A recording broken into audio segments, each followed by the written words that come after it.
Juan ha estado tratando de explicarnos quién es Jesús y en el capítulo 1, como vimos la semana pasada, nos mostró que Jesús no era otro gran profeta, sino que Jesús era el Cristo, el Mesías, que Jesús era Dios.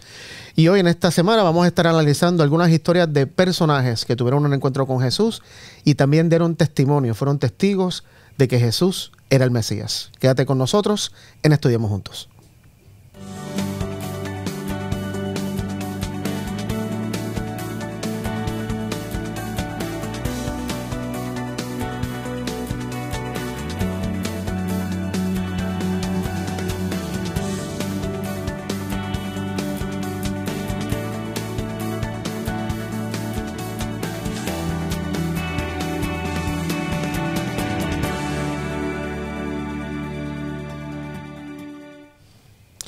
Hola, les enviamos un saludo como todas las semanas desde aquí de los estudios de Forest City en Orlando, Florida. Contentos de que estés con nosotros una semana más en este programa de Estudiamos Juntos para juntos analizar y estudiar el libro de Juan que comenzamos ya hace 3 semanas. Hoy está en la mesa conmigo Denar, Sammy y Daniel. Joel no está con nosotros hoy porque, como ya tal vez algunos de ustedes saben, está en España con Jesús de la Rosa, que es nuestro pastor de Células Internacionales, y con Jeremías, su hijo, en un viaje misionero. Regresan esta semana, así que hoy no se encuentra con nosotros, pero contento de que estemos todos acá para estudiar, terminar el capítulo 1 que vamos a, si Dios lo permite, terminar hoy. Y Nicodemo, que era parte de la lección, pero realmente no sé si nos alcanza el tiempo porque Nicodemo es un encuentro personal solo con Jesús y eso debería ser una lección sola. Creo que la semana que viene, de paso, el estudio es el encuentro con la mujer samaritana y eso es todo lo que se va a estudiar.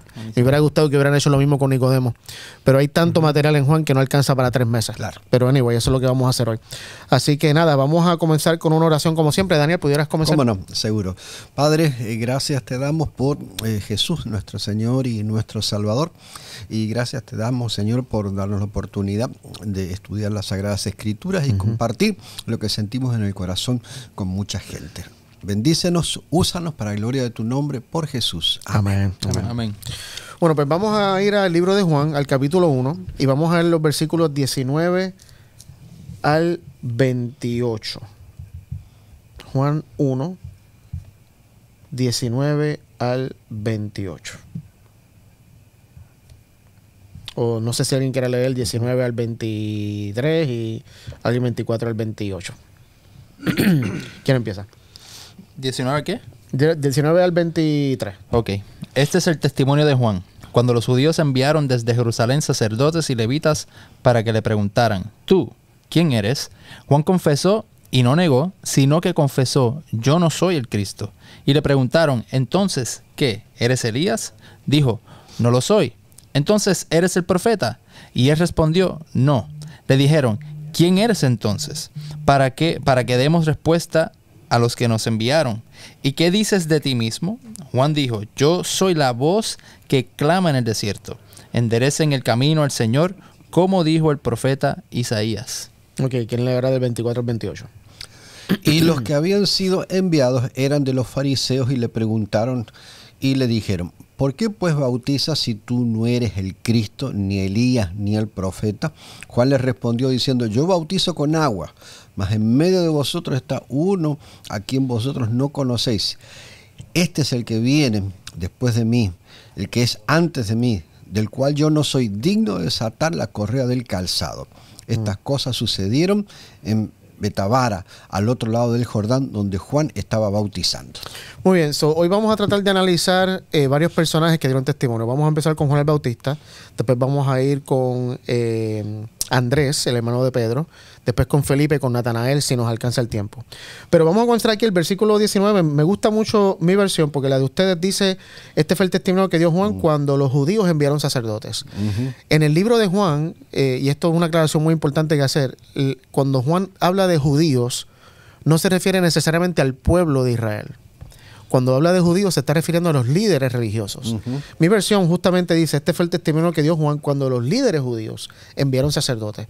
¿Por qué? Porque muchas veces decimos que los judíos mataron a Jesús, los judíos hicieron esto, los judíos los otros, y obviamente para nosotros, cuando escuchamos la palabra judío, pensamos en los judíos, en el pueblo judío completo. Claro, pero para la gente que estaba leyendo el libro de Juan y que vivía en la época de Juan, judíos eran realmente los líderes religiosos, los líderes, los miembros del Sanedrín. Y por eso ellos envían, dice acá, sacerdotes y levitas, que normalmente eran los que pertenecían al concilio, al Sanedrín en esa época, para preguntar a Juan, ¿quién eres? ¿Quién eres? ¿Por qué le hacen esa pregunta a Juan? ¿Quién eres? Evidentemente, Juan, que ya había comenzado su ministerio, obviamente, estaba haciendo algo que estaba llamando la atención. ¿Qué era? Bueno, dos cosas principalmente. Estaba dando un mensaje bastante nuevo, bastante controversial, de que el reino de los cielos se estaba acercando. Y eso era bastante... Y que tenían que confesar sus pecados y bautizarse, que era la segunda cosa que llamaba la atención. No solo el mensaje, sino que Juan ahora estaba bautizando a las personas que aceptaban ese mensaje.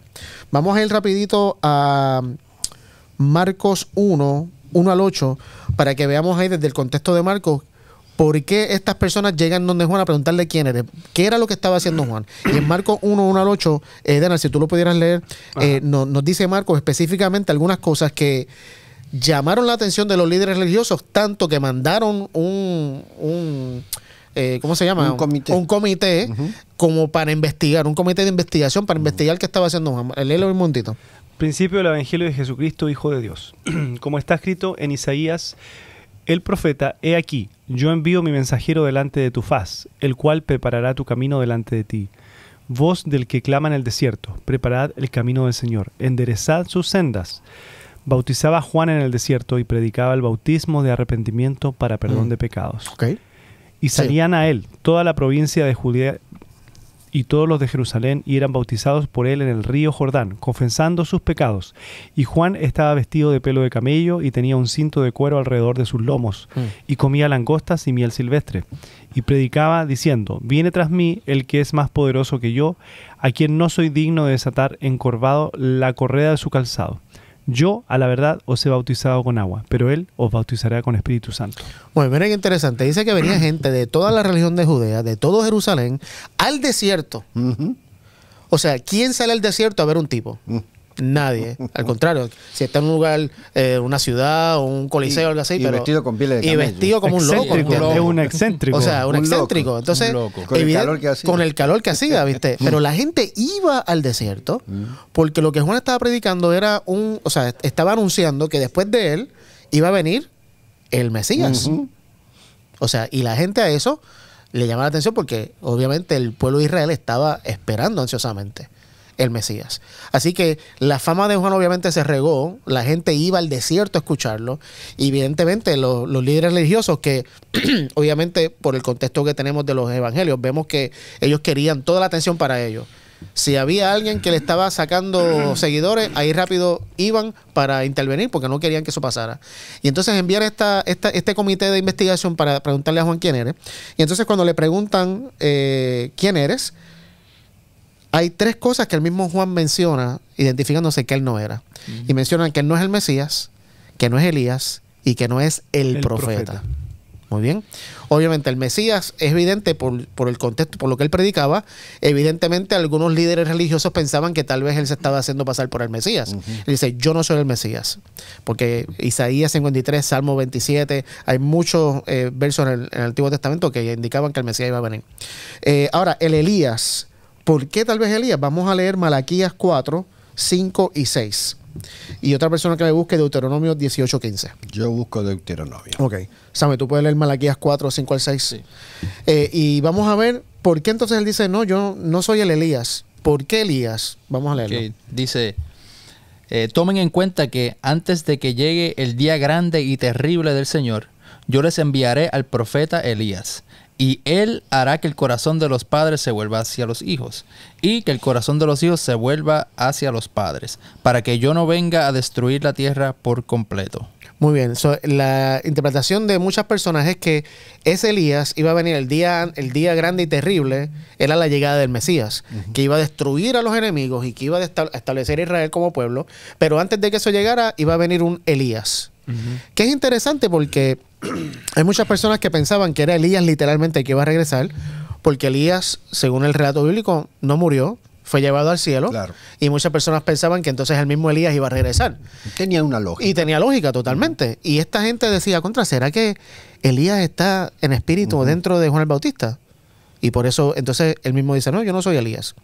Y entonces en Deuteronomio 18:15 nos describe el profeta. 18:15.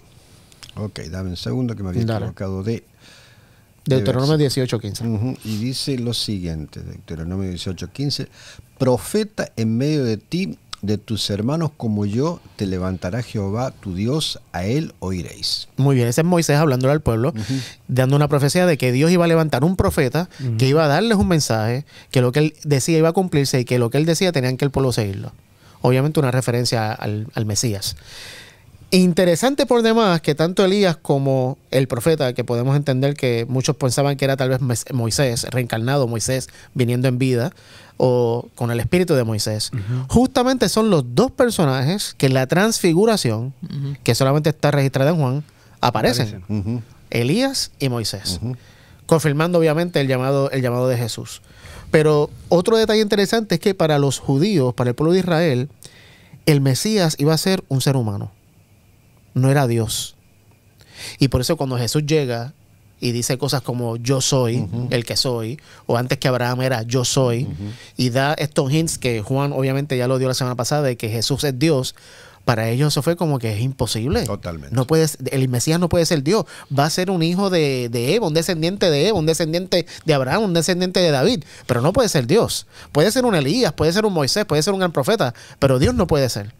Y eso es otra cosa que hizo un choque para que los líderes religiosos creyeran en la divinidad de Jesús, porque para ellos era chocante. Sí. Entonces, tenemos que Juan describe que él no es Elías, él no es Moisés, él no es un profeta, él no es el Mesías. Y entonces, luego dice en el versículo 23 que él es simplemente el que está preparando camino para el Señor, como ya Denan lo leyó en el libro de Marcos. Entonces, en el versículo 25 ocurre algo muy interesante. 24-25 dice que los fariseos que habían sido enviados, evidentemente los fariseos eran los que estaban identificados por los levitas y sacerdotes del versículo 19 que leímos ahorita, y que los fariseos eran los que más guerra le hacían a Jesús, ¿verdad? Entonces, otro detalle que estuve investigando es que para la época cuando Juan escribe el Evangelio, ya la destrucción de Jerusalén ocurrió. Y aparentemente los saduceos, la secta de los saduceos, viste que hablamos de los fariseos y de los saduceos, aparentemente los saduceos eran los que más en control estaban de las cosas del templo en la época de Jesús. Una vez se destruye el templo, dice la historia que la secta de los saduceos prácticamente desapareció, porque ya no tenían nada que hacer, ya no había un templo para ellos estar pendientes. Así que por eso menciona aquí más los fariseos como una secta que todavía seguía y que las personas podían identificar en esta época. Dice que los fariseos entonces le hacen una pregunta muy interesante. Y la versión de ustedes decía, si no eres el Mesías, ni Elías, ni el profeta, ¿por qué bautizas? La versión mía dice, ¿con qué derecho bautizas? Y eso hint un poquito más a la verdadera intención de este comité de investigación, porque estos están representando a los líderes religiosos y prácticamente le están diciendo a Juan, ¿quién te dio permiso? Que eso es lo que se repite y se repite constantemente, ¿no? En el libro, los fariseos siempre están, pero ¿y quién te dijo que podías levantar eso en sábado? ¿Pero y quién te dijo que fueras allí a lavarte? ¿Pero y quién? ¿Con qué autoridad? ¿Cómo podemos encajar eso en el siglo XXI? ¿Será que eso todavía sucede con los sectores religiosos? Cuando tal vez fuera del círculo religioso hay una persona que está predicando, una persona que tal vez está haciendo milagros. Y es chocante para los líderes religiosos, aún de nuestra época, aceptar que pueda haber alguien fuera de mi denominación o fuera de mi religión que pueda hablar por Dios. Es que perdón, yo iba así, sí, que se estaba de acuerdo. Sí. Es que lo que acontece es que cuando la estructura se separa de lo que es la misión y solamente funciona para que funcione la estructura, si aparece alguien así que no es parte de, que no ha pasado por el proceso de, o sea, muchas veces se cree que hay que pasar por ciertos procesos para llegar a hacer esas cosas, y si tú no lo haces totalmente diferente, no tienes el derecho de hacerlo, sí. Porque lo que te da la autoridad es que pasaste por todo ese proceso, por todas esas cosas y que alguien te dijo, sí, ahora puedes, entonces ahora te das permiso. Pero si alguien se saltó todo ese proceso y Dios lo puso de otra forma y hace cosas tal vez muy diferentes a las que hace la persona que está en la estructura del Más proceso, todavía. eso genera un choque. Entonces, al no pasar por eso, bueno, entonces no pasó por acá, no está autorizado, no tiene la bendición, porque para hacerlo tienes que tener la bendición de hacer estos, lo que nosotros hacemos. Si no, no tienes la bendición. Y eso es lo que pasaba ahí, y lo que pasó con Jesús y todo. Al saltarse todo el proceso, digamos, que existía para poder llegar a hacer algo que autorizado, eso genera un choque. Y tú sabes que yo puedo testificar de eso porque eso me pasó a mí. Yo nunca estudié para ser pastor. Yo estudié para ser maestro y fui maestro por muchos años, como 17 años. Y cuando me hacían el llamado a pastorado, yo no tenía ningún grado de teología, ninguno. Yo había sí estudiado para ser maestro de Biblia y me preparé en la Universidad Adventista para ser maestro de Biblia. Cogí muchas clases de teología con los teólogos, pero no me gradué como teólogo. Y cuando muchas personas se enteraron de que yo era pastor, lo primero que me preguntaban eran, ay, ¿dónde estudiaste? Claro. Esa es la pregunta. Es la pregunta. Esa es la pregunta. ¿Por qué? Porque es como que si estudiaste teología, ahí sí tienes derecho y tienes la autoridad. Pero si no lo estudiaste, es como que estás cojeando, como que te falta algo. Y lo viviste en la carne porque rápido, ¿dónde estudiaste? Yo no estudié. Y se sorprendía la gente. ¿Y cómo puedes ser pastor si no estudiaste? Y yo siempre decía, ahora, porque el llamado lo hizo Dios, no las personas. Y es interesante que eso que le pasaba a Juan es como que no cambia, ¿viste? Hasta el sol de hoy Lo que pasa sigue es que al ocurriendo. ser humano le gusta que te pidan permiso. Cuando tú tienes una posición de trabajo, pues es natural que te gusta así, que te pidan permiso para hacer las cosas. Aunque sea para hacer algo bueno. Exacto. Y pasa en la iglesia, Literalmente. ¿viste? Hay gente que tiene una buena iniciativa en la iglesia, la lleva adelante y da un buen proyecto y se hace mucho bien, pero rápido vas a encontrar gente y él a quién le pidió permiso. O sea, no se ve el resultado bueno de la tarea, sino es que no nos pidió permiso. Y lo vemos mucho en los famosos ministerios independientes que llamamos, Sí, claro. que no están endosados realmente por la iglesia organizada, por una denominación, y es como que esos ministerios como que... Hay que mirarlos de reojo. Exacto, hay que mirarlo de reojo, como exacto, se minimiza, como que si no está patrocinado por la iglesia, no tienes autoridad. Y entonces ahí viene la pregunta, ¿quién le dio autoridad a Juan? ¿Necesitaba Juan permiso de los líderes religiosos para predicar el evangelio y cumplir su misión? Porque ahorita, y tú mencionaste un punto muy interesante, o sea, la misión de Juan, ¿cuál era? Preparar el camino. La misión de los apóstoles acá, que vamos a estar a analizar hoy, era ser testigos, igual que Juan, ser testigo. Y los líderes religiosos, que también tenían que ser testigos, o sea, se supone que fuera su misión, no fallaron. Y es interesante cómo se repite ese patrón con Juan, con Jesús, con los apóstoles, con la misión después que se ven hechos. O sea, siempre, no se va a través de los canales regulares religiosos porque están corrompidos. Entonces se va aparte y al final se miran siendo los propios religiosos los que terminan persiguiendo a Juan, a Jesús y a los apóstoles. Y eso después se sigue repitiendo a través de la historia. Y es fuerte eso, pero lamentablemente, o sea, yo creo que el plan de Dios original era eso, que el pueblo, o sea, y que los líderes religiosos fueran los que prepararan el camino para Jesús, los que después predicaran y que fueran la luz. Para eso puso al pueblo de Israel ahí. Claro. Pero después se va corrompiendo el sistema y que el mismo Hijo de Dios, mismo Mesías, que ellos tenían que recibirle, no puede entrar a través del sistema, sino que tiene que trabajar afuera del sistema para poder... si hubiera dependido del sistema, el Mesías nunca hubiera llegado. No. Porque nunca, o sea, no iba a encajar. Y me gustó algo que tú mencionaste, Daniel, que tú dijiste, el ser humano es así. Porque fíjate que esto le ocurre a Juan el Bautista.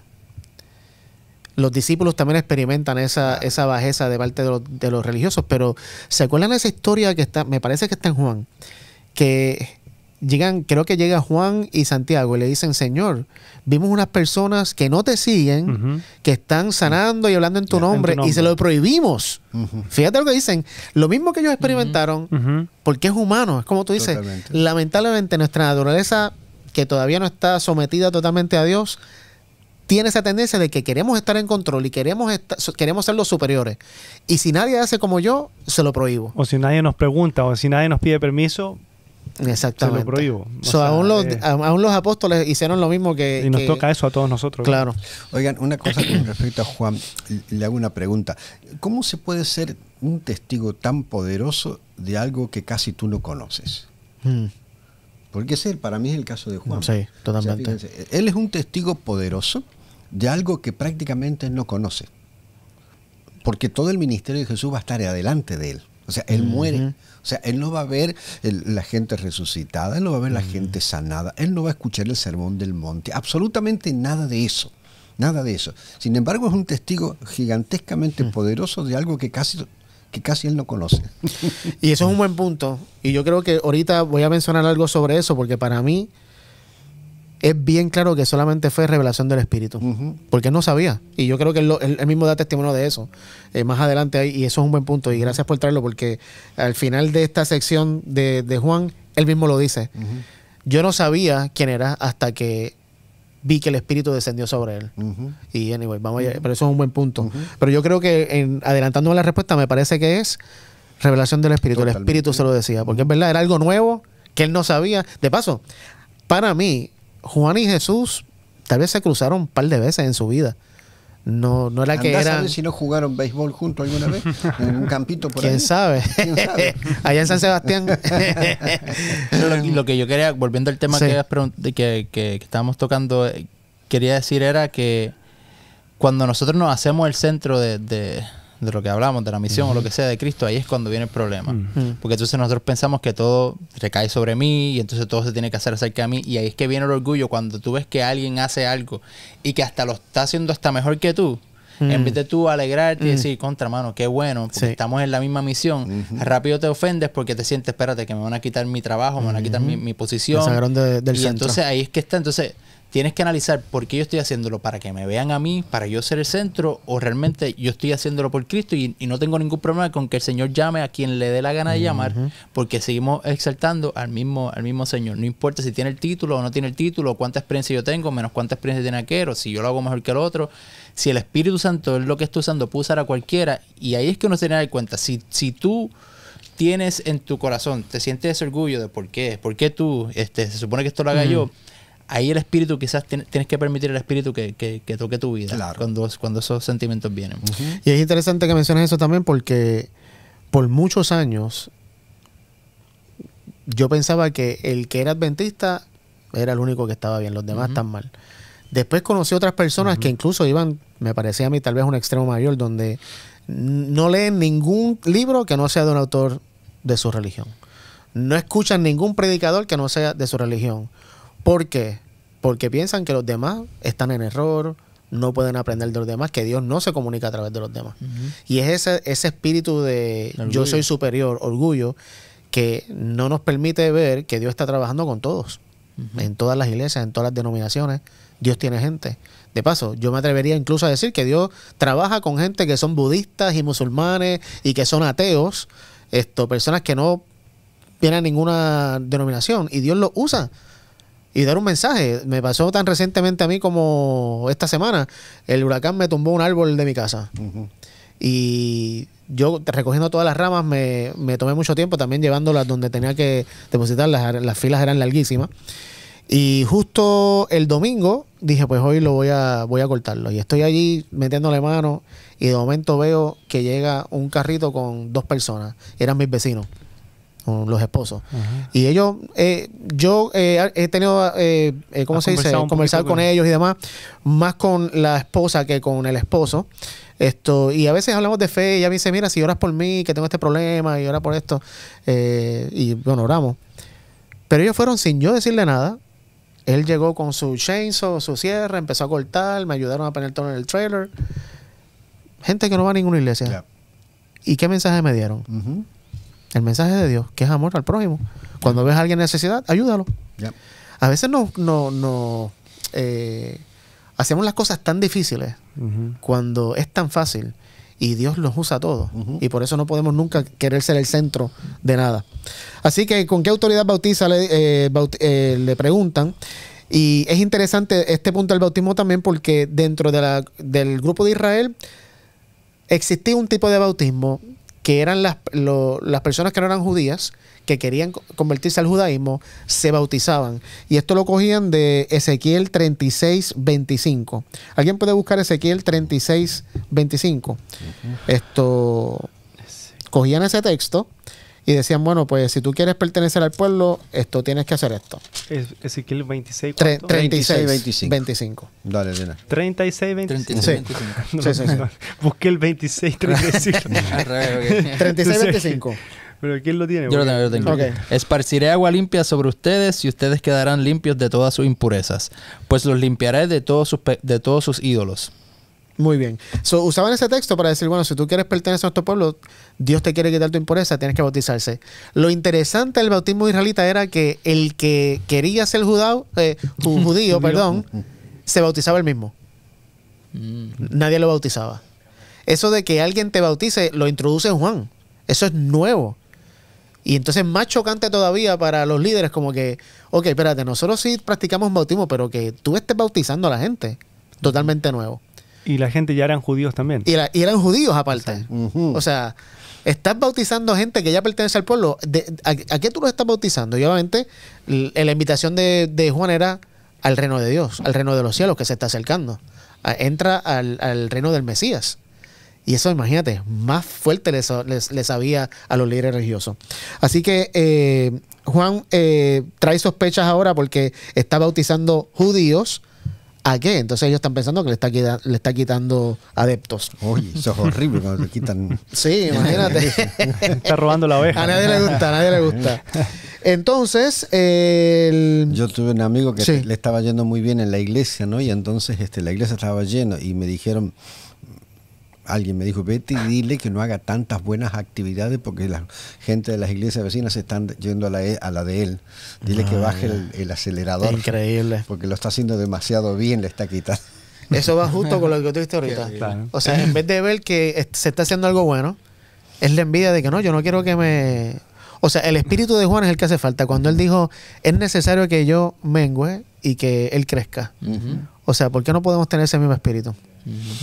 Pero, anyways. Otro punto interesante de acá que quería mencionar en el versículo 26, Juan 1:26, Bueno, cuando Juan le dice, yo bautizo con agua, pero aquí mismo, en medio de la multitud, hay alguien a que ustedes no reconocen. ¿Por qué eso es importante? Porque ya en el versículo... oye, ¿ahora ha estado Jesús ahí? en el medio de la versículo... multitud. Sí, estaba ahí. Pero obviamente eso de nuevo, el punto que para mí esto es el Espíritu que le está diciendo esto. Ujú. En el versículo 10 de Juan 1, que lo leímos la semana pasada, Juan dice, hablando de Jesús, vino al mismo mundo que él había creado, pero el mundo no lo reconoció. Ujú. Y aquí se está confirmando Claro, la porque palabra está en que medio ya de alguien y no lo conoce. está ahí y ustedes no lo conocen. Entonces es como que Juan dice, el Mesías está aquí y yo lo estoy reconociendo. La multitud tal vez no lo ve, pero lo está aceptando. Y ustedes, está aquí, lo escuchan, no lo reconocen. Los líderes no lo reconocen. ¿Por qué eso es significativo? ¿Qué ustedes piensan? ¿Por qué el hecho de que los líderes no reconozcan, pero los demás sí? Bueno, que es una síntesis de todo lo que acaban de decir ustedes hace un ratito, ¿no? Cuando no se cumplen los requisitos que nosotros nos hemos planteado tradicionalmente durante muchos años y alguien viene, como decía Denar, por fuera del sistema, entonces yo no lo puedo reconocer, porque debió haber nacido Claro. en Jerusalén, por Exacto. ejemplo, debió haber nacido... De haber seguido las Y condiciones aunque que se no daban. tenga nada que ver con lo bíblico, porque a veces tú dices, pero eso está en la Biblia. Y realmente no. Por ejemplo, poniendo el caso, que tienes que tener un bachillerato o estudio en teología. ¿Eso está en la Biblia para ser pastor? No. No. Ni para tener un llamado tampoco. Ahí es que está el punto. Entonces, son tradiciones que no tienen sentido. Claro. Entonces, bíblicamente, yo sé que es complicado porque según lo que ellos tenían, el Mesías era totalmente distinto, la misión. De hecho, los discípulos tampoco, por más que Jesús se los decía, no lo Claro. entendían tampoco. Así que no es como que, pues, tampoco les quiero echar tanta culpa. Pero creo que es la parte de la humildad que era la diferencia entre el pueblo, que no se sentían que eran los más eruditos, ¿verdad? Y cuando tú sientes que ¿verdad? Que no te lo sabes todo, es más fácil para ti recibir información nueva. Claro. Que cuando tú piensas que ya tú tienes todo, Claro. que ya tú tienes toda la verdad, por eso cuando tú piensas, no, ya yo tengo toda la verdad, se te hace bien difícil recibir otra cosa porque ya te trancaste. Y yo pienso que los líderes estaban trancados en eso y quizás el pueblo estaba sediento y estaba más O sea, abierto. un hijo de Nicodemo hubiese tenido más chance de ser reconocido como Mesías que Jesús. Literalmente, Jesús. literalmente. El hijo, imagínate, de un honorable miembro del Sanedrín. Claro, claro. Claro, Yo o sea, veo ahí, contestando también tu pregunta y agregando lo que aquí estamos diciendo, porque la pregunta es que le hacen, ¿por qué bautizas? Esa fue la pregunta que le hicieron ahí. Sí. Y entonces, si no era el Cristo, entonces Juan responde, dice, yo bautizo con agua. Pero después está en medio de nosotros, vosotros, alguien que no conocéis. Y lo mezclo con lo que dice Marcos. Que Marcos dijo, en Marcos, lo que leímos recién, es que bautizo con agua, pero el que viene de mí bautizará en con el espíritu. Yo creo que lo que les quiere decir, o sea, ustedes no tienen el espíritu, por eso no lo conocen y no saben. O sea, Literalmente. están viendo ahora que yo bautizo con agua y yo bautizo con agua, pero el que viene después no lo conocen, porque el que viene después bautiza en espíritu y ustedes no tienen el espíritu. Yo creo que más o menos por ahí lo Buenísimo. mezclo un Está poquito bueno. porque la pregunta es ¿por qué bautiza? Entonces, él bautiza en espíritu. Ustedes no lo conocen porque no tienen el espíritu. Y el espíritu, aquí lo hemos dicho muchas veces, realmente es lo que hace la diferencia. Ujú. O sea, para poder reconocer incluso a Jesús, tiene que ser a través del espíritu. Y eso tengo que permitir que el espíritu quite el orgullo Ujú. para yo poder aceptar eso. Y eso nos toca a todos nosotros, Totalmente. de lo que estamos hablando. Totalmente. Podemos hacer muchas cosas, podemos haber estudiado teología, podemos hacer lo que sea, pero si no tenemos el espíritu, no vamos a ver, o sea, no vamos a ver lo que Jesús quiere mostrarnos, o sea, no vamos a ver incluso al mismo Mesías, no lo vamos a reconocer porque no tenemos el espíritu. Tenemos que ser Y al bautizados final en del el día, espíritu. eso es lo más importante. Tener el espíritu. Si tengo el espíritu y no tengo el grado, no hay problema. Pero de nada vale que tenga el grado si no tengo el espíritu. Exactamente. Bueno, vamos entonces a terminar esta sección de Juan leyendo los versículos, 29 al 34. Dice, al siguiente día vino Juan a Jesús que venía a él y dijo, he aquí el Cordero de Dios que quita el pecado del mundo. Este es aquel de quien yo dije, después de mí viene un varón, el cual es antes de mí, porque era primero que yo, y yo no le conocía, mas para que fuese manifestado a Israel, por esto vine yo bautizando con agua. También dijo Juan testimonio diciendo, vi al Espíritu que descendía del cielo como paloma y permaneció sobre él, y yo no le conocía, pero el que me envió a bautizar con agua, aquel que me dijo, sobre quien veas descender el Espíritu y que permanece sobre él, ese es el que bautiza con el Espíritu Santo. Y yo le vi y he dado testimonio de que este es el Hijo de Dios. Volviendo a lo que tú mencionaste ahorita, ¿viste? El mismo Juan dice, yo no sabía quién era hasta que el Espíritu me lo reveló. Cuando me dijo, donde tú veas el Espíritu posarse sobre él, ese es. Y cuando vio a Jesús, entonces él dijo, él es el Mesías. Por revelación del Espíritu. Ahora, esa expresión, miren el Cordero de Dios que quita el pecado del mundo, en el versículo 29. Obviamente para nosotros los cristianos, cuando escuchamos el Cordero de Dios, inmediatamente sabemos a quién se está refiriendo. Claro.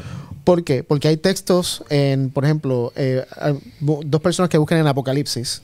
Apocalipsis capítulo 5, Apocalipsis 5, 6 y el versículo 12. Ok. 5, 6, y miré Y 12. y vi que en medio del trono y de los 4 seres vivientes y en medio de los ancianos estaba en pie un cordero como inmolado que tenía 7 cuernos y 7 ojos, los cuales son los 7 espíritus de Dios enviados por toda la tierra. Y el 12 que decían a gran voz, el cordero que fue inmolado es digno de tomar el poder, las riquezas, la sabiduría, la fortaleza, la honra, la gloria y la alabanza. Muy bien, obviamente Apocalipsis se escribió antes que Juan. Juan fue el último libro que se escribió de la Biblia.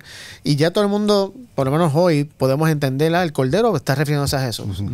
Pero para la mente israelita de aquella época, cuando hablaban de un Cordero de Dios, era una expresión que inmediatamente los llevaba a la Pascua. Claro. No había al santuario, no había otra cosa. La Pascua, donde en la 10ª plaga, que era la muerte de los primogénitos, se estableció la fiesta de la Pascua, donde tenían que matar un cordero, poner la sangre del cordero en el dintel, y esa noche un ángel iba a pasar y donde no hubiera sangre, el primogénito moría.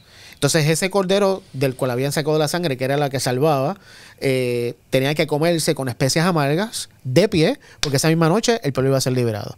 Cuando la gente pensaba en cordero, pensaba en la Pascua, pensaba en el templo, en los sacrificios, el cordero que toma mi pecado, pero no lo relacionaba con el Mesías. No. Para nada. Eso somos nosotros ahora. Entonces, cuando Juan apunta a Jesús como diciendo, ese es el Cordero de Dios que quita el pecado del mundo, ahí comienza entonces esta nueva enseñanza, si pudiéramos decir, de que Jesús es el Mesías y el Mesías viene a morir, porque es el Cordero que siempre muere. Normalmente la gente pensaba que el Mesías nunca iba a morir porque iba a reinar para siempre. Pero ahora está comenzando a surgir esta nueva expresión de que Jesús es el Cordero de Dios que quita el pecado del mundo. Y si es el Cordero de Dios, tiene que morir. Bueno, entonces volvemos al punto que mencionamos ahorita.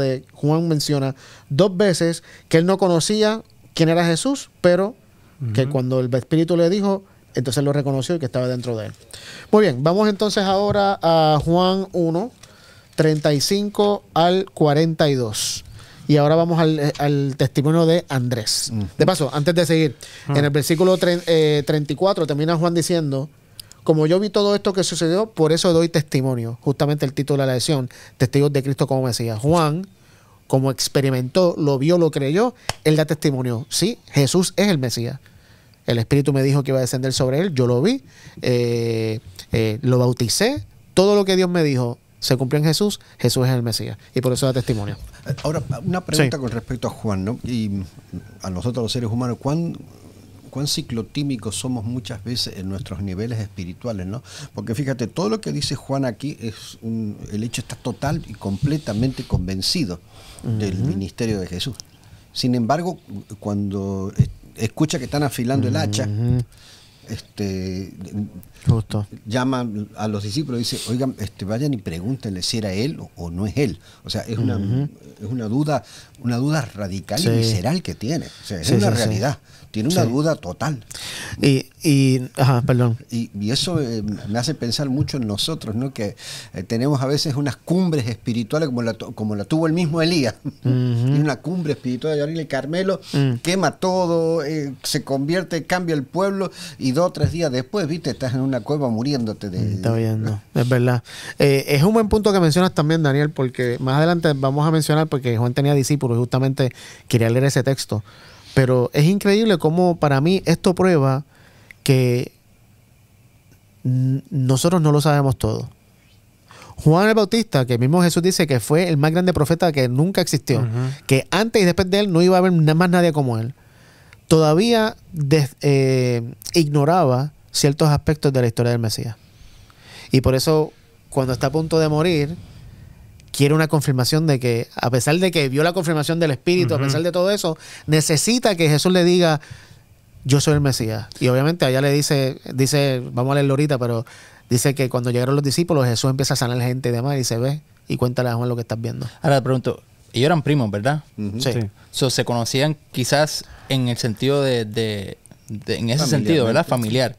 Y quizás puede ser que es un poco más complicado, que decir que un primo mío es el Mesías. Y quizás al ver esto le confirma, pues estoy seguro que sus mamás sabían de los ministerios. Así que no creo que sea algo que quizás nunca lo escucharon. Yo estoy seguro que María tuvo que haberle hablado de eso a Jesús. Estoy seguro que Elizabeth, ¿verdad? También tuvo que haberle hablado. Y estoy seguro que en su mente tenían la teología, pero el verlo fue la confirmación. Y quizás puede ser que lo mismo le pasa. ¿Será realmente mi primo lo que vi? Porque no deja de ser... Jesús era un hombre. Sí, claro. Seguía siendo un hombre. Y quizás puede ser que en ese sentido, ¿verdad? La fe que se tambaleó un poco por eso, porque siguen siendo seres humanos. No, tienes un buen punto. Yo también pienso que en el caso cuando Juan estaba a punto de que lo estaban por matar, yo creo que en esos momentos difíciles de la vida es de humanos cuestionarse cosas. Y por eso él se cuestionó. O sea, todo lo que yo hice fue en vano. Como que estoy aquí, me van a cortar la cabeza, yo sé que voy a morir. ¿Habré hecho el trabajo correcto? ¿Lo hice por la persona correcta o no? Y yo creo que eso es de humano y Dios sabe. Y por eso Jesús no lo condenó, ¿viste? Hay muchos que dicen, que Juan Bautista dudó. Sí dudó, ¿y qué pasa? Los discípulos también. ¿Entiendes? Y Jesús no ¿cómo se dice? No condena nuestra duda. Cuando Tomás y Jesús resucita, que Tomás dice, no, a menos que yo ponga el dedo, y cuando Jesús se aparece, no lo condenó por eso. O sea, aún dentro de nuestras dudas y nuestras limitaciones como humanos, Jesús sigue siendo el que es, Dios sigue siendo el que es, y no nos condena por eso. Y la gracia de Dios nos cubre hasta, o sea, el cerebro es un músculo, igual que él tiene mucho más músculo que yo, y los jóvenes allá tienen. Pero hay músculos que son más fuertes, ¿viste? Yo digo, esto es como un músculo, hay músculos que son más débiles, que no soportan mucha presión, mucha angustia, que se sienten morirse rápidamente, y hay veces que nosotros somos malos con la gente, decimos, tenga fe, hermano, vamos arriba. Yo he visto a gente aquí en la iglesia con alguien que estaba deprimido decir, mira, tú no eras el que oraba por mí. Yo he escuchado esas brutalidades así, ¿viste? Todo el mundo tiene momentos tristes y angustiosos, y la gracia de Dios te alcanza. Y él sabe cómo funciona esto. Y por eso tenemos que tener mucho cuidado con eso. Y para cerrar ahí, agregar un poco lo que dice Juan. Teniendo el Espíritu podemos reconocer, podemos experimentar y dar testimonio. Tremendo. Sin el Espíritu no podemos hacer nada. Tal vez podemos contar acerca de, pero no podemos dar testimonio de. No. Y esa yo creo que es la diferencia entre alguien que tiene el Espíritu y alguien que no, y que habla de conocimiento. O sea que en la duda puede dar testimonio, porque Juan tuvo duda. Quiere decir que la duda tuya también da testimonio. No, todo lo que yo hago da testimonio, sin duda. Por supuesto. Pero Dios, y viste, cuando Pablo dice que el poder de Dios se perfecciona en nuestra debilidad.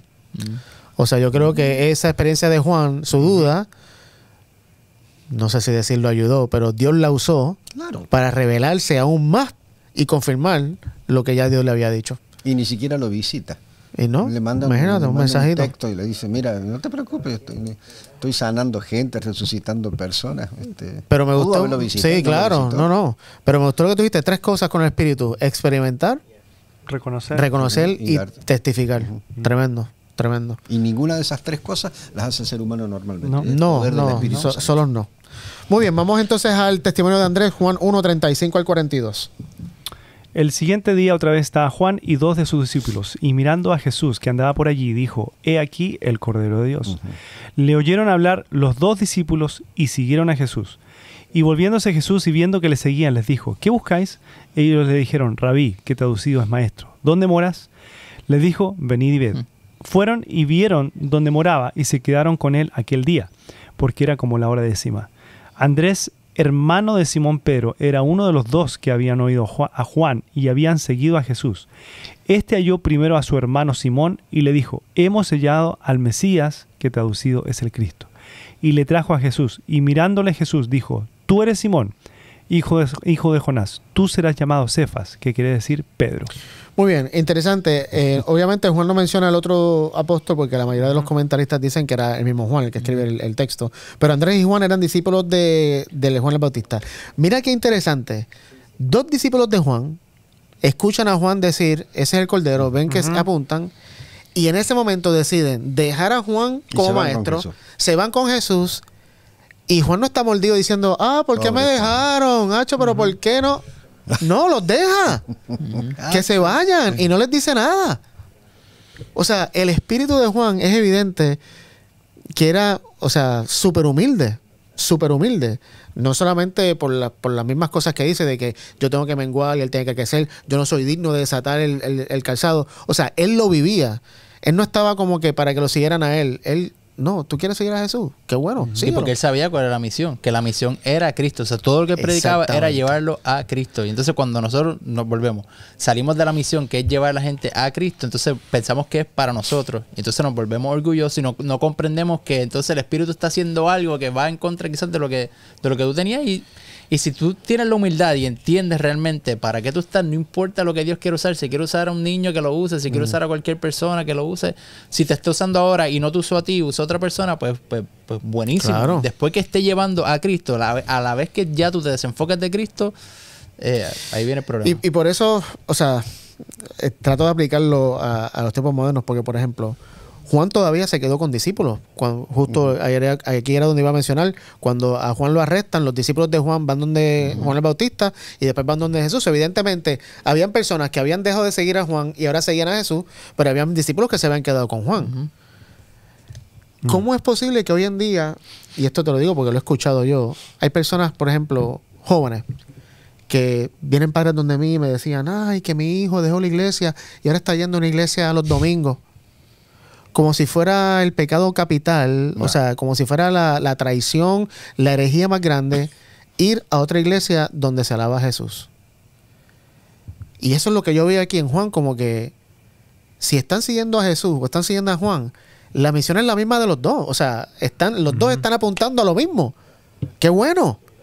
Yo siempre le decía, mira, qué bueno que están yendo a una iglesia y no que no están dejando, y no que no están yendo a ninguna, o que dejaron de creer o están adorando a Satanás.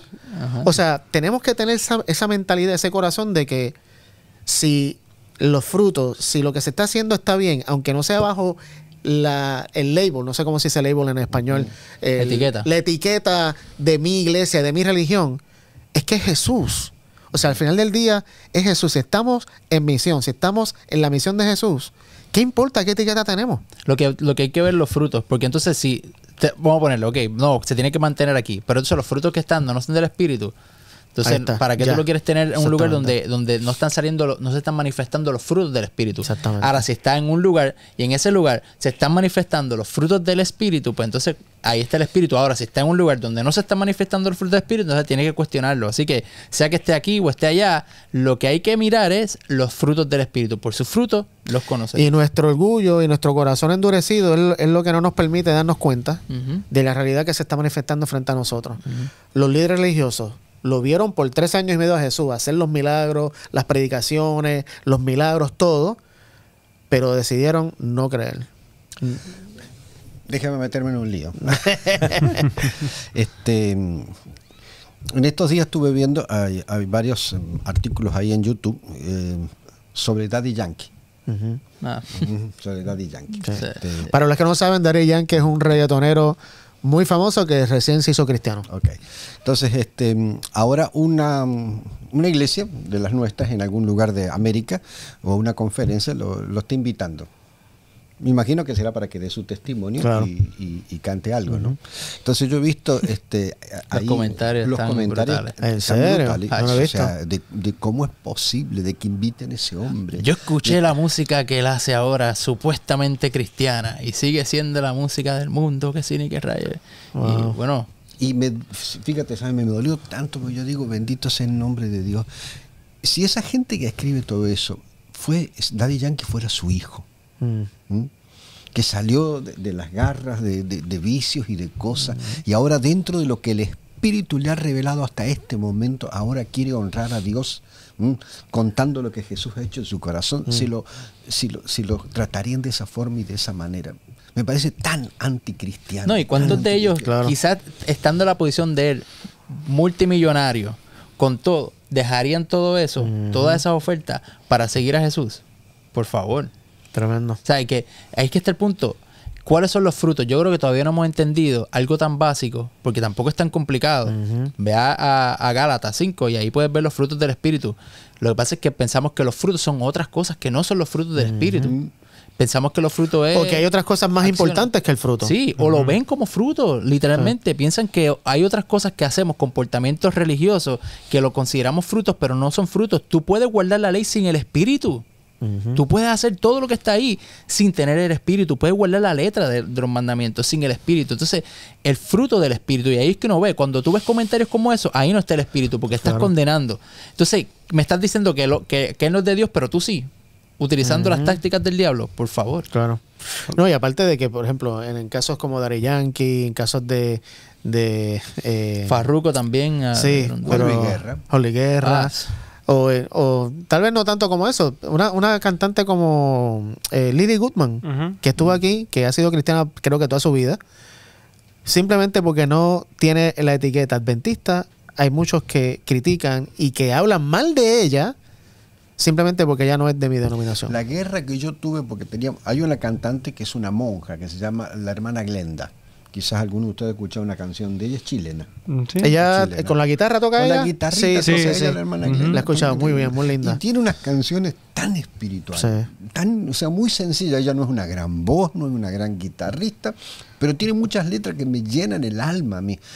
Hace tiempo que no la escucho, pero me acuerdo en la radio, yo en una guerra me decía, es una monja, ¿cómo va a poner la música de esa monja en la radio adventista? Digo, pero si la música es buena y el mensaje es bueno, una monja no puede tener inspiración de Dios. Exactamente.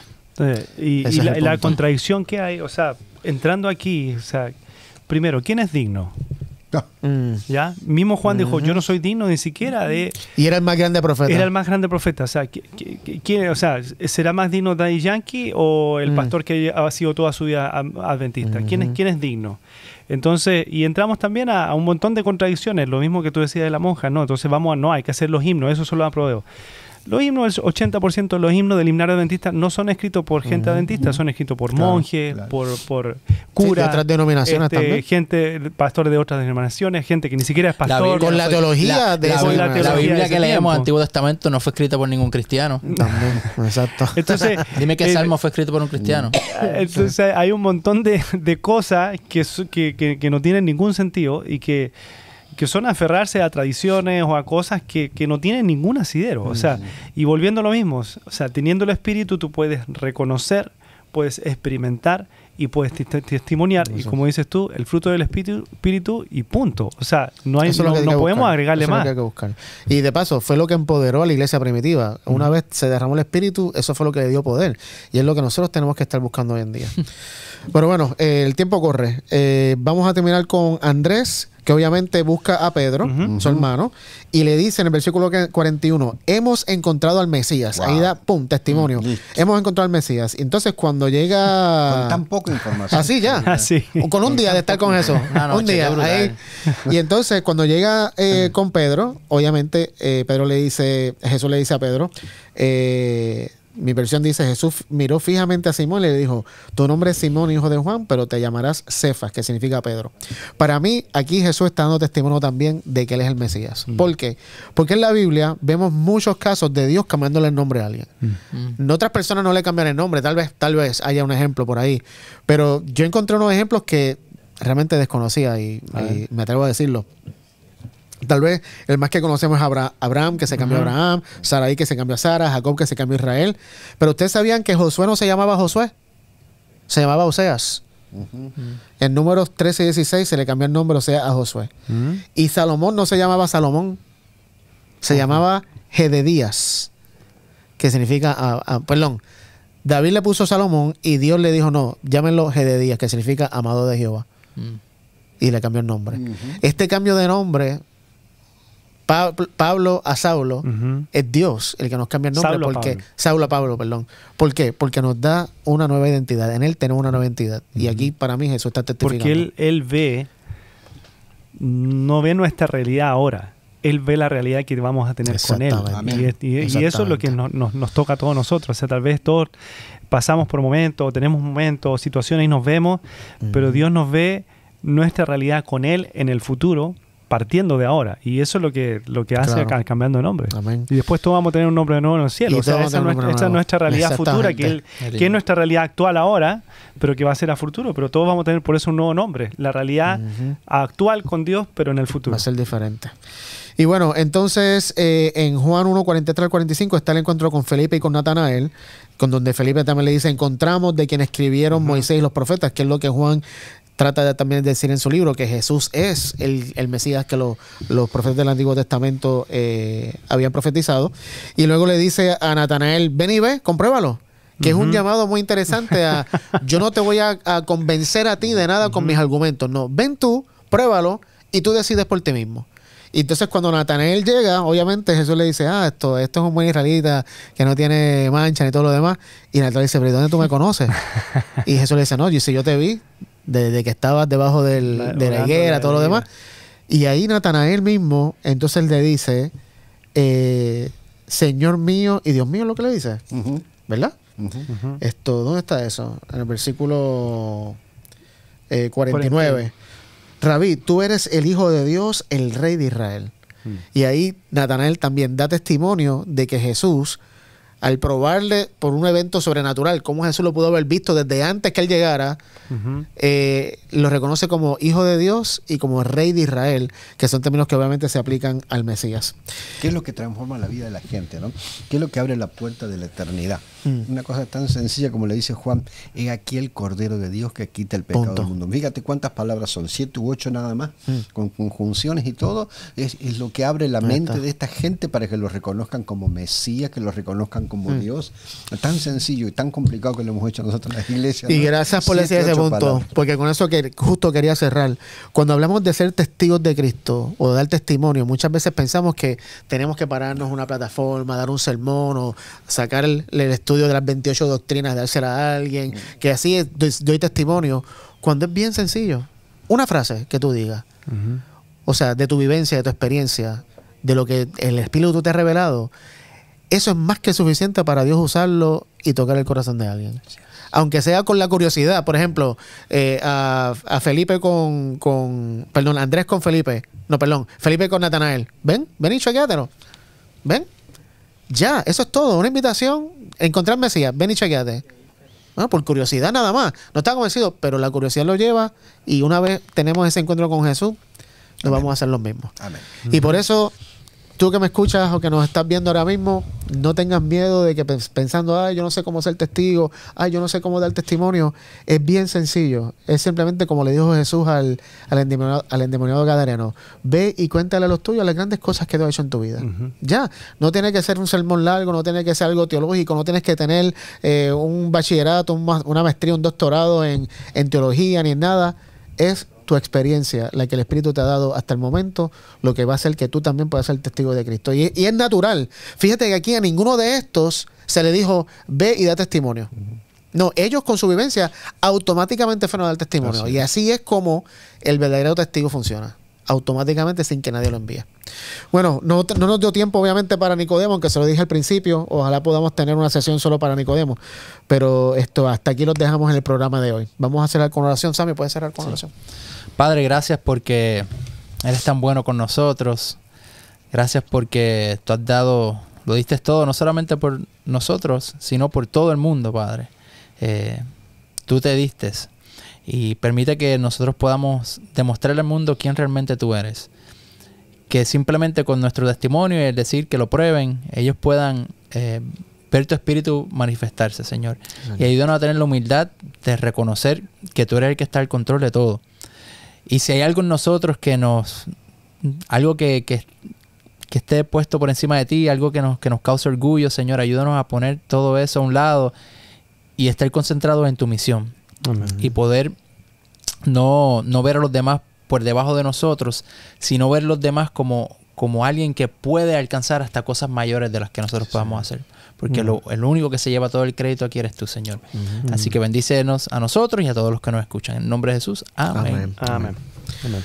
Muy bien, queremos recordarles que todos los domingos a las 9 de la mañana está saliendo cada episodio de Estudiamos Juntos, y los jueves en la noche o en la mañana. Jueves a las 6 de la tarde. Jueves a las 6 de la tarde sale Estudiamos Juntos, Responde.